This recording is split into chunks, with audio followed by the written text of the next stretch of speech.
당뇨병 극복의 지름길. 혈당을 잡는 식사법 6단계. 혈당 관리의 비밀. 올바른 식사법으로 당뇨를 극복해보세요. 안녕하세요.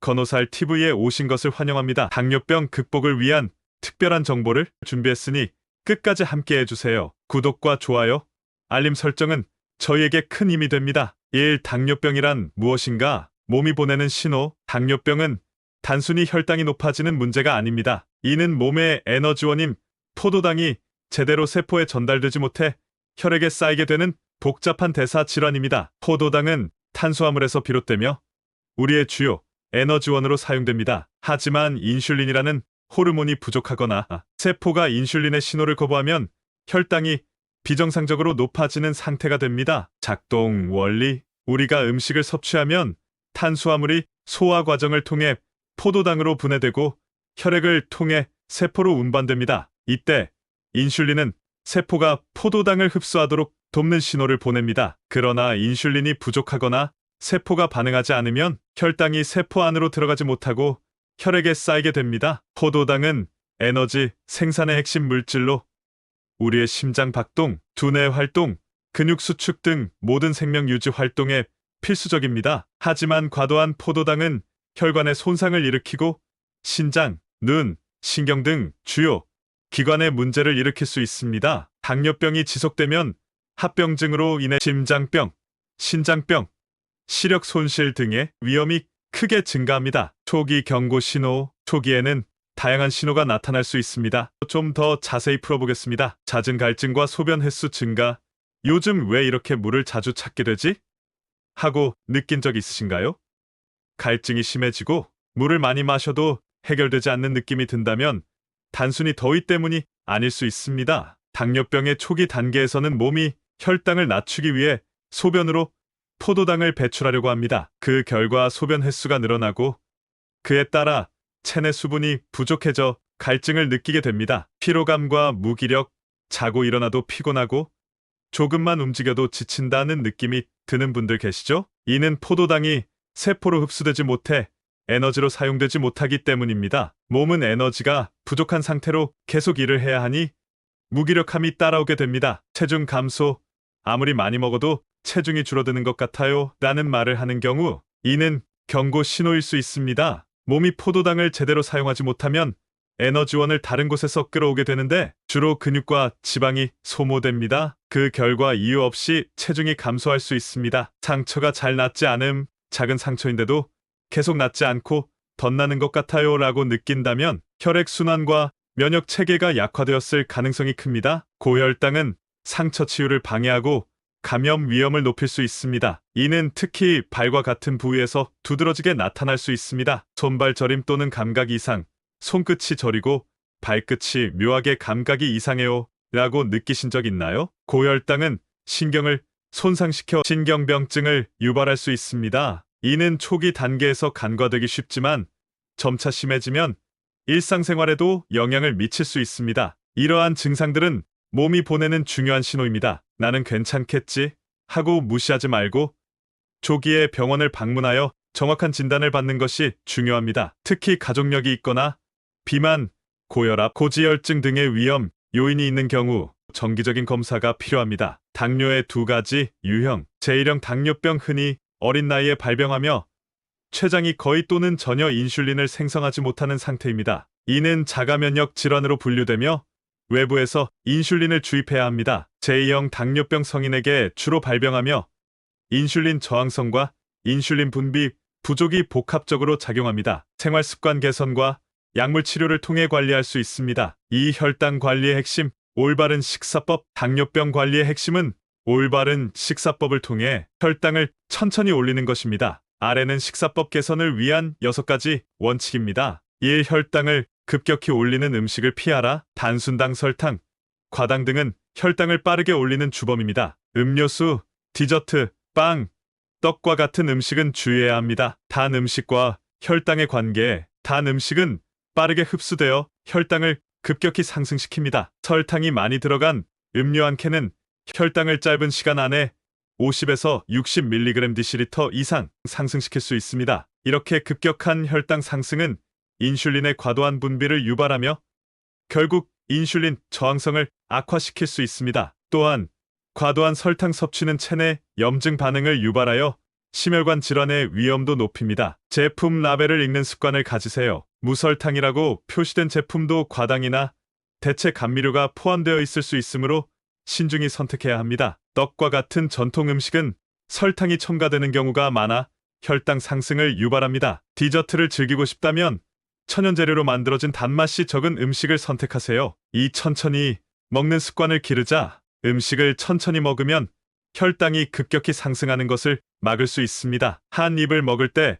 최소 2-30번 씹는 것이 좋습니다. 이렇게 하면 소화 속도가 느려지고 혈당이 완만하게 상승합니다. 왜 천천히 먹는 것이 중요한가? 식사를 빠르게 하면 위장에서 음식이 소화되기 전에 혈당이 급격히 상승할 수 있습니다. 이는 인슐린의 과부하를 유발하며 장기적으로 당뇨병을 악화시킬 수 있습니다. 천천히 먹는 습관은 혈당 관리뿐만 아니라 소화기관의 부담을 줄이고 과식을 방지하는 데도 효과적입니다. 음식을 천천히 먹는 습관을 기르기 위해 작은 숟가락이나 포크를 사용하고 식사 중간에 잠시 멈추며 음식을 음미하세요. 식사를 명상처럼 활용하며 음식을 만든 과정에 감사하는 마음을 가지면 자연스럽게 천천히 먹게 됩니다.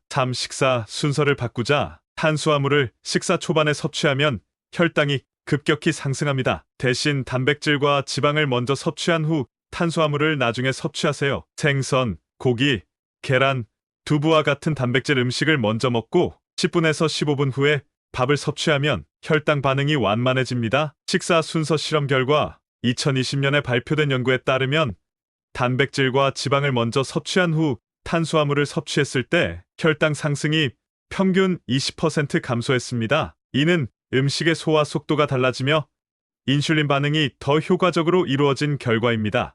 섬유질 섭취를 늘려라. 섬유질은 소화 속도를 늦추고 혈당 상승을 억제합니다. 채소, 해조류, 보리밥, 우엉밥 등이 섬유질이 풍부한 대표 음식입니다. 특히 보리는 베타글루칸이라는 섬유질이 포함되어 있어 혈당 관리에 매우 유용합니다. 섬유질의 종류와 역할, 수용성 섬유질 물에 녹아 젤 형태를 만들어 소화를 느리게 하고 혈당을 안정화합니다. 귀리, 보리, 아보카도, 불용성 섬유질 장 운동을 촉진하여 소화를 돕고 변비를 예방합니다. 브로콜리, 고구마, 보리밥은 항상 보리와 쌀을 섞어 섭취하는 것이 좋습니다. 또한 밥을 냉장 보관하여 전분 구조를 변화시키면 저항 전분이 형성되어 혈당 상승을 더 억제할 수 있습니다. 최소 12시간은 냉장 보관해야 저항 전분이 형성됩니다. 새콤한 음식을 활용하라. 레몬즙, 식초와 같은 새콤한 음식은 혈당 상승을 억제하고 포만감을 오래 유지하는 데 도움을 줍니다. 미역 초무침, 무생채, 오이 피클 같은 반찬을 활용하세요. 특히 식사를 마친 후 물에 식초를 타서 마시면 혈당 조절에 효과적입니다. 새콤한 음식이 혈당에 미치는 영향. 식초의 초산 성분은 위장에서 음식이 소화되는 속도를 늦추고 포도당 흡수를 억제합니다. 이는 혈당 스파이크를 방지하며 장기적으로 당뇨병 관리에 긍정적인 영향을 미칩니다. 한 연구에서는 식초를 꾸준히 섭취한 그룹이 공복 혈당이 10% 감소한 결과를 보였습니다. 차전자피에 도움받기. 차전자피는 섬유질이 풍부하여 혈당과 콜레스테롤 관리에 유용합니다. 식사 전후에 물에 차전자피를 타서 섭취하면 혈당 상승을 억제하고 포만감을 오래 유지할 수 있습니다. 차전자피는 또한 장내 미생물 환경을 개선하고 소화를 돕는 역할도 합니다. 차전자피 섭취 방법. 식사 15분 전에 물에 타서 섭취합니다. 하루 권장 섭취량은 5에서 10g이며 섭취 후 충분한 물을 마시는 것이 중요합니다. 차전자피는 변비 예방과 체중 조절에도 유용합니다. 실전에서 적용 가능한 식단 구성. 혈당 관리에 효과적인 식단은 다음과 같습니다. 밥보리밥, 늘보리와 쌀을 섞어서 사용. 반찬, 신김치 발효.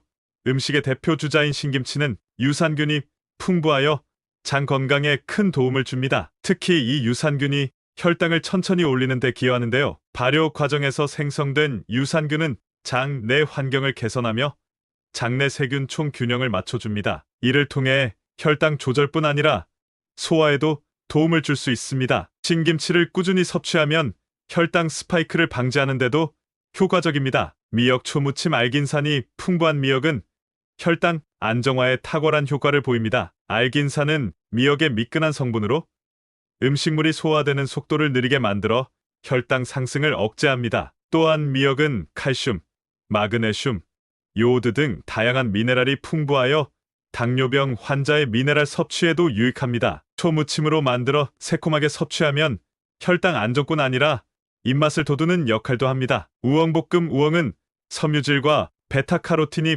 풍부한 음식으로 혈당 조절에 중요한 역할을 합니다. 특히 이눌린이라는 특수한 섬유질이 들어있어 장내 유익균의 먹이가 되고 장 건강을 도와줍니다. 우엉을 기름에 볶아 섭취하면 영양소 흡수율을 높이고 맛도 훌륭합니다. 콩나물 무침 콩나물은 단백질이 풍부하며 혈당 상승에 미치는 영향이 적습니다. 콩나물 대가리는 특히 고품질 단백질을 제공합니다. 참기름과 마늘을 넣어 무치면 영양가와 풍미를 동시에 높일 수 있습니다. 간단하게 준비하면서도 혈당 관리에 효과적인 반찬입니다. 돼지고기 구이 돼지고기는 비타민 B1이 풍부하여 에너지 생성에 도움을 줍니다. 비타민 B1은 탄수화물이 에너지로 변환되는 과정에 필수적인 영양소입니다. 특히 지방이 적은 부위를 선택하고 구이 방식으로 조리하면 건강에도 좋고 포만감도 오래 유지됩니다. 결론, 혈당 관리는 단순히 특정 음식을 피하는 것에서 끝나지 않습니다. 섭취 순서, 식사 속도, 그리고 올바른 재료 선택까지 모든 요소가 조화를 이루어야 합니다. 당뇨병은 생활습관병인 만큼 꾸준한 노력과 올바른 정보로 관리할 수 있습니다. 오늘 제안드린 식사법과 반찬 구성은 당뇨 관리에 큰 도움이 될 뿐만 아니라 가족 모두가 건강한 식탁을 즐길 수 있는 출발점이 될 것입니다. 앞으로도 꾸준히 실천하며 건강한 삶을 이어가시길 바랍니다. 오늘도 끝까지 시청해주셔서 정말 감사드립니다. 건호사알 TV와 함께 건강한 삶을 만들어 가세요. 구독과 좋아요 꼭 눌러주시고 다음 영상에서 다시 만나요.